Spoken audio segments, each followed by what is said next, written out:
En el video anterior había comentado sobre cómo la cotidianidad de nuestro entorno es, la mayor parte del tiempo, metida con calzador dentro de la literatura de terror, la cual no deja de ser una ramificación del subgénero fantástico en donde situaciones imposibles y fuera de lo común suceden, ocasionando muchas de las veces que el lector no termine de sincronizar con las historias. La razón es obvia, no parece creíble.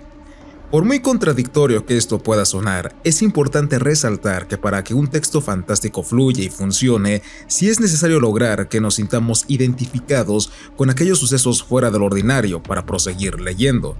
No es una tarea sencilla y depende demasiado de la mano del escritor. ¿Cómo se puede lograr esto?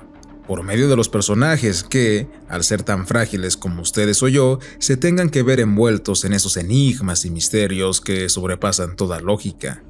Quizás estén preguntando, ¿cómo me atrevo a ejemplificar algo tan fundamental de la narrativa de terror con un autor que, si bien es aclamado en el habla hispana de un tiempo para acá, no deja de ser referido como alguien no apto para lectores primerizos? Para responder a ese interrogante diré que depende también con qué obra de dicho autor se esté trabajando, debido a que nadie escribe igual durante toda su vida ni bajo las mismas circunstancias.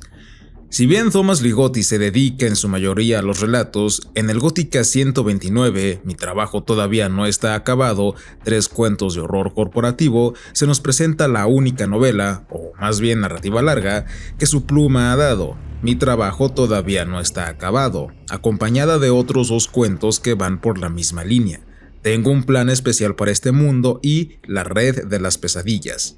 A manera de bono, también aparece entre páginas Cropton, un guión para la serie de televisión Los Expedientes Secretos X o Expediente X para nuestros compas de España, mismo que escribió en colaboración con un viejo colega suyo de un antiguo trabajo llamado Brandon Trents. En episodios anteriores de esta serie dedicada a los libros de Thomas Ligotti, específicamente el que le hice a Teatro Grotesco, hablé un poco sobre el horror corporativo y mencioné los relatos de ese tomo que se relacionan con el concepto. Aquí, en el último Gótica salido oficialmente al mercado hasta la fecha, esa misma premisa vuelve a salir a la luz, pero de una manera mucho más clara, siendo la susodicha novela el buque insignia.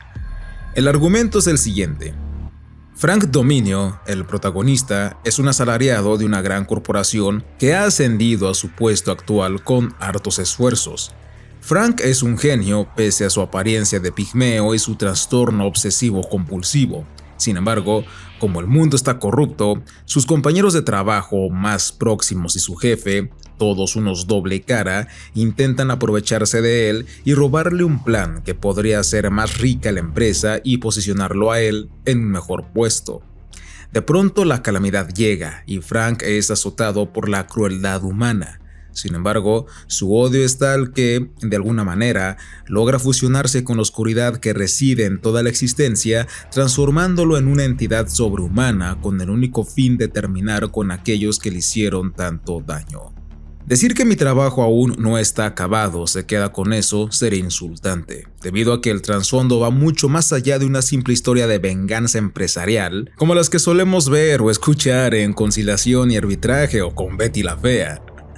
En palabras del propio Ligotti, la inspiración para esta narración provino de cuando él trabajó para una empresa en donde se percató de varias situaciones que no le agradaron. Podría decirse que Mi trabajo aún no está acabado bebe más de influencias kafkianas que Lovecraftianas, dado al enorme existencialismo que lo reviste, pues luego de leer la narrativa completa de Kafka, de quien no soy un gran admirador, aclaro, uno puede darse cuenta de lo surreal y hostil que puede ser el mundo laboral. Como el de Praga nunca se identificó, nunca hizo y no se le considera dentro de lo que yo sé como un escritor de terror, podría adjudicarle la etiqueta de lo extraño, si me lo permiten. Nunca asoció el acto de servir a un patrón con la sensación del miedo, cosa que Ligotti sí hace. Tal vez Kafka lo trabaja levemente en La transformación y otros relatos, aunque sigo insistiendo que está más asociado a lo extraño que a lo escabroso. Ligotti es muy específico en esto durante las primeras páginas de la novela al decir que determinadas circunstancias vividas en el trabajo provocan ansiedad o angustia y que esa ansiedad da como resultado el miedo, el horror, el terror. Estas emociones negativas son generadas dentro de la historia a causa de la humanidad misma, es decir, los compañeros de trabajo de Frank que de alguna manera lo detestan y desean su ruina. Sin embargo, como los viles cerdos que son, no olvidemos el contraste entre los cerdos, las personas y los demonios, quieren también algo que él tiene y que podría engrandecerlos, aun si eso significa que Frank deba desaparecer. ¿Cuántos de los que somos asalariados no nos hemos encontrado con individuos que, por diversas diferencias, dan pauta a problemas? Ya sea porque directamente no les caes bien, por pura envidia, por aires de superioridad, o porque las inseguridades y traumas de esas personas, de las que sinceramente no tenemos la culpa, nos empujan hacia dichos conflictos y tensiones. Y luego está la típica conspiración entre todos ellos para fastidiarte y hacer que renuncies para más tarde sentirse unos campeones y seguir revolcándose en el lodo como los cerdos que son, si es que Ligotti me deja apropiarme de ese término. Pues bien, a esto es a lo que me refería cuando dije que unos personajes bien trabajados son el enganche perfecto para sumirnos en una historia, dado a que uno llega a decir, es verdad, o me ha sucedido, o lo he pensado. Y con algo tan común, cotidiano y tedioso como lo es el tener que ir a trabajar, la empatía se intensifica. Pero fuera de eso, lo más importante para que unos personajes enganchen es que en verdad los sintamos como personas reales y ello recae en las emociones que son capaces de manifestar con el correr de la obra. Frank tiene gustos fuera del ordinario, como todos los tenemos. Va y fotografía edificios modernos en ruinas o paisajes industriales decadentes, mismos entornos que sigo catalogando como los más perfectos escenarios góticos de la actualidad.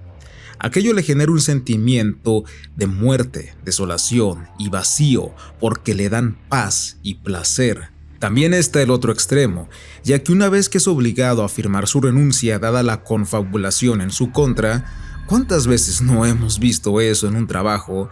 La ira y el deseo de venganza surgen.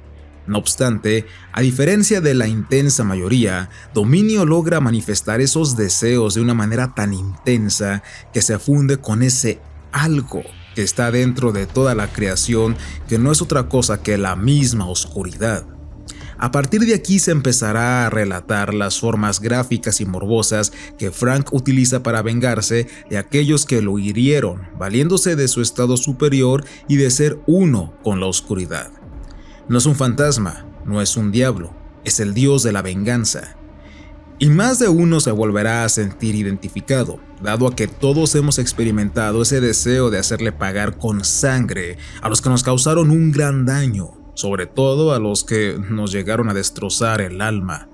Así pues, no debe de resultar raro que Mi trabajo aún no está acabado pase de estar ambientada en algo tan ordinario como lo es un centro de trabajo para terminar con una persona que logró sobrepasar los límites de la carne hasta convertirse en una especie de semidios manipulado por una entidad superior, abisal y desconocida para su propia diversión. ¿En verdad hay personas que no trabajan para vivir, sino que viven para trabajar? ¿Es realmente el trabajo una maldición divina contraída con la culpa original? ¿Y si el alma que todos poseemos es una porción de oscuridad en lugar de una de luz, tal y como lo deduce Frank con la cucaracha o su casera tras introducirse en ellos? ¿Qué tan cierto es el concepto de la tiniebla divina del pseudo Dionisio que profesa que el conocimiento de Dios no es más que una densa neblina o una densa tiniebla, precisamente si no se está listo para contemplarlo, o el concepto de Dios como la nada?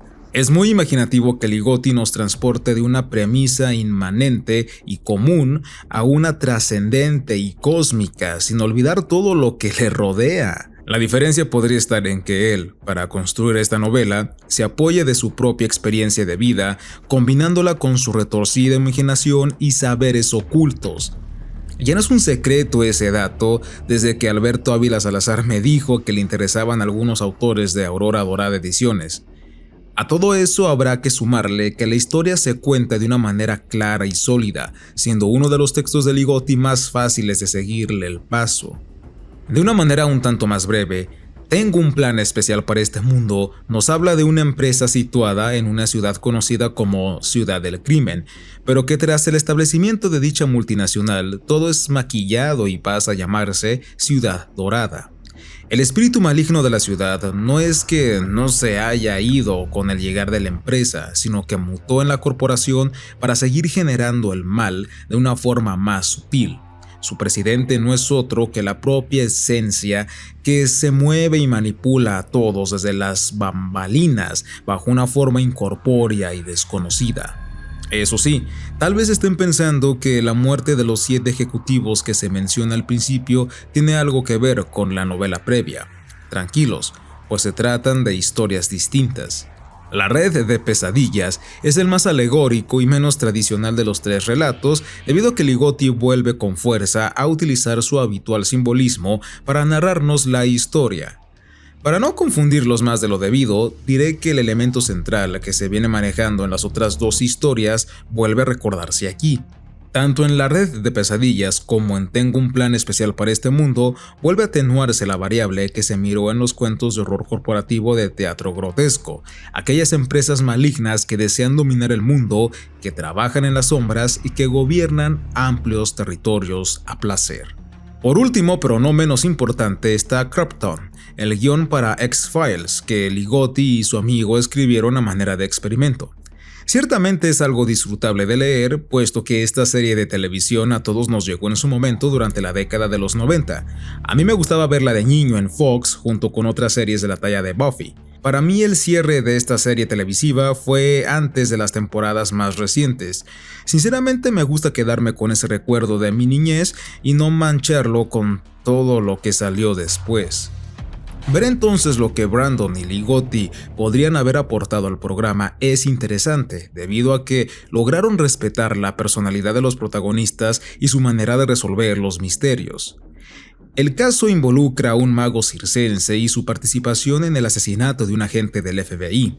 La trama va dando giros muy ligotianos con el tema de las sociedades secretas, los lugares decadentes, la realidad desgarrándose ante los ojos de Mulder y Scully y una especie de vuelco hacia el pasado en una forma de que el episodio se transformase en un déjà vu.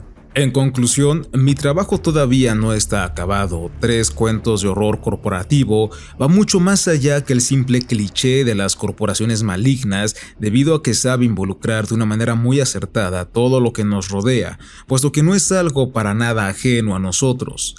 La categoría de terror filosófico podría seguirse manteniendo, y más que terror filosófico, en donde se intenta darle un sentido a la existencia por medio del sinsentido, yo le atribuiría a la de terror ontológico, dado un chiste que me hicieron en Instagram, puesto que Ligotti expresa que el género humano, su realidad y todo lo que la define va mucho más allá de lo que es o podría ser, aun si eso no es otra cosa que la oscuridad y el vacío. De igual modo, también por Instagram, le comentaba también a otra persona durante estos días que ahora que me encuentro leyendo a Pugmire para la reseña de la siguiente semana, la comparación entre la originalidad de él y Ligotti es muy evidente. Muchas de las veces eso ocasiona que no logremos apreciar a un autor por lo que realmente es, ya sea o porque lo teníamos en muy altas expectativas o porque es más fácil ver en verdad sus fallas.